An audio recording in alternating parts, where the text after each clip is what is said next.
வணக்கம். வள்ளுவரே, எங்கள் ஊரில் ஒருத்தர் அடுத்தவங்களுக்கு தீங்குகள் செய்வதையே தன்னுடைய வழக்கமாக வச்சுருந்தார்.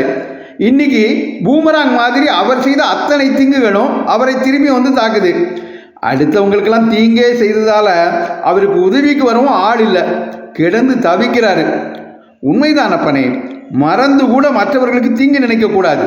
அப்படி நினைச்சாலே போதும், அறக்கடவுள், அதுதான் தர்ம தேவதை, அவனுக்கு தீங்கு வர மாதிரி ஏற்பாடு பண்ணிடும். இதைத்தான் மறந்தும் பிறன்கேடு சூழற்க சூழின் அறம் சூழும் சூழ்ந்தவன் கேடுன்னு தீவனை எச்சம் அதிகாரத்தில் 204வது குறளாக எழுதி வச்சேன்.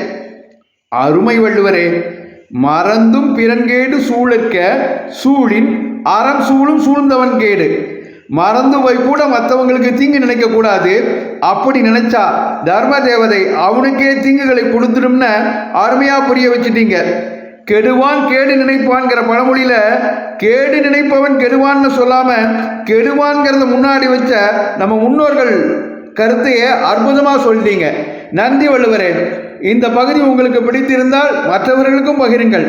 தொடர்ந்து திருக்குறள் தெளிவான பகுதியை கேட்க பாரதமணி திருநாடு சேனலை சப்ஸ்கிரைப் செய்யுங்கள். நன்றி, வணக்கம், ஜெய்ஹிந்த்.